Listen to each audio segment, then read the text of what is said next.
दोस्तों, भारत एक ऐसा देश है जो अपने धर्म, संस्कृति, त्योहार, भाषा इत्यादि के लिए पूरे विश्व में प्रसिद्ध है और यह इसकी खूबसूरती में चार चांद लगाते हैं।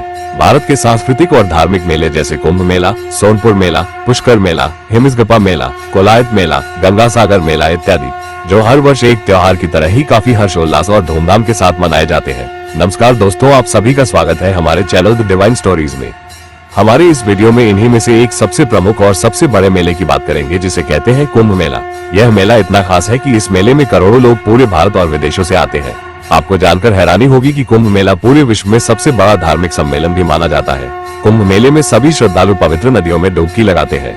ऐसा मान्यता है कि ऐसा करने से उनके सभी पाप धुल जाते हैं और साथ ही उनके द्वारा किए गए सभी बुरे कर्मों का प्रायश्चित भी होता है। सच्ची श्रद्धा से नहाने वालों को इस जीवन और मृत्यु चक्र से मोक्ष की प्राप्ति हो जाती है। यह मेला प्रयागराज के त्रिवेणी संगम, गंगा के तट पर स्थित हरिद्वार, गोदावरी के तट पर स्थित नासिक और शिप्रा नदी के तट पर स्थित उज्जैन में 12 साल के अंतराल में मनाया जाता है। पर इनमें से किस जगह कब यह मेला आयोजन करना है, यह निश्चय होता है ज्योति गणना के द्वारा। बृहस्पति ग्रह की स्थिति के अनुसार यह समारोह इन चारों जगहों में से किसी एक जगह पर मनाया जाता है।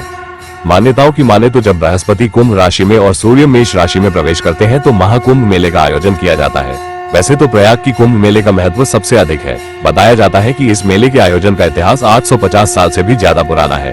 कहा जाता है कि आदि शंकराचार्य ने इसकी शुरुआत की थी, जिसके बाद उनकी शिष्य ने सन्यासी अखाड़े के लिए संगम तट पर शाही स्नान की व्यवस्था की थी। वहीं कुछ कथाओं में बताया जाता है कि कुंभ का आयोजन समुद्र मंथन के आदिकाल से ही हो गया था।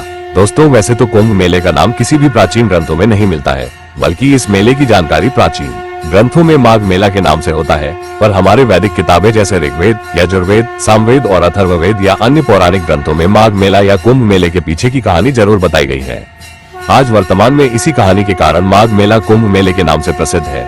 इन पौराणिक किताबों में कुंभ को अमृत से भरे हुए घड़े के रूप में बताया गया है और वहीं दूसरी ओर मेले का वर्णन एक बहुत बड़े धार्मिक आयोजन के रूप में हुआ है, जिससे इस कुंभ मेले का अर्थ निकलता है, यानी वो त्योहार जो अमृत समान जल के पास आयोजन किया गया हो। अब आप ये सोच रहे होंगे कि आखिर अमृत पानी और आयोजन का क्या मतलब है। ये जानने के लिए हमें हिंदू पौराणिक ग्रंथों के एक ऐसे घटना को जानना होगा, जिसकी वजह से आदि काल से लेकर आज तक कुंभ मेला बड़े ही धूमधाम तरीके से मनाया जाता है। पौराणिक कथाओं के अनुसार ऐसा माना जाता है कि ऋषि दुर्वासा ने सभी देवी देवताओं को श्राप दे दिया था, जिससे वो सभी शक्तिहीन हो चुके थे और अपने स्वर्ग लोक को छोड़ नीचे धरती पर एक आम इंसान की तरह रहने लगे थे। तो वहीं दूसरी ओर उनके स्वर्ग लोक पर राक्षसों का कब्जा हो गया था। वे पूरी सृष्टि का विनाश कर रहे थे। सभी देवता राक्षसों के सामने कमजोर हो चुके थे और देवता किसी हाल में उन राक्षसों को हरा नहीं सकते थे। तभी ब्रह्मा जी ने देवताओं को एक सुझाव दिया कि अगर वो अमृत का रसपान कर लेते हैं तो उनकी खोई हुई शक्तियां वापस आ जाएंगी और वह राक्षसों को हराकर अपने स्वर्गलोक पर वापस अधिकार कर सकते हैं। पर ऐसा करने में एक दुविधा थी, क्योंकि देवता अमृत को अकेले नहीं खोज सकते थे और उसे पाने के लिए देवताओं को राक्षसों की मदद लेनी पड़ती। तब ब्रह्मा जी के इस सुझाव को मान सभी देवी देवताओं ने राक्षसों से मदद मांगी और उसके बदले में उन्हें आधा अमृत देने का वादा किया। अमृत का लालच पाकर सभी राक्षस देवताओं के साथ अमृत की खोज में शामिल हो गए और इसी खोज में समुद्र मंथन किया गया, जिसके बाद अन्य दिव्य वस्तुएं के साथ अमृत भी उत्पन्न हुआ। लेकिन जैसे ही अमृत से भरा कलश मिला, देवता और राक्षस दोनों ही उसे पूरा का पूरा हड़पना चाहते थे। इसके बाद देवताओं ने राक्षसों की आंखों में धूल झोंक कर अमृत पर कब्जा पाने में सफल हो गए और वह अमृत लेकर दौड़ पड़े।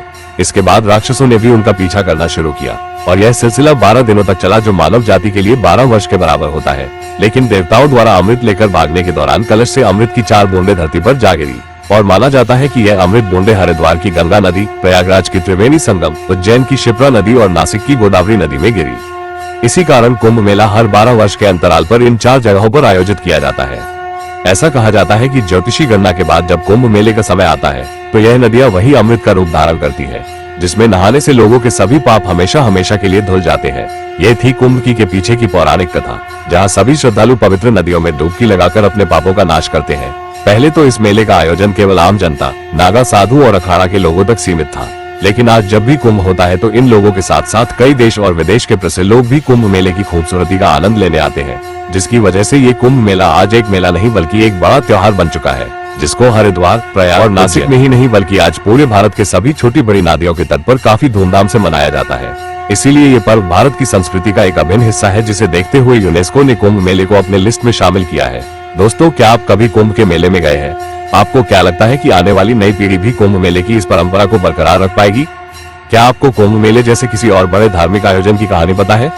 अपनी राय हमें जरूर कमेंट करें। यदि आपको पहले से किसी बात की जानकारी थी तो नीचे हमें कमेंट करके जरूर बताएं। आज की इस वीडियो में बस इतना ही। उम्मीद करते हैं कि आपको हमारी वीडियो पसंद आई होगी। तो इसे लाइक और शेयर जरूर कीजिएगा। अगर आपने हमारे चैनल को सब्सक्राइब नहीं किया है तो जरूर करिए। इस वीडियो को अंत तक देखने के लिए आपका बहुत बहुत धन्यवाद।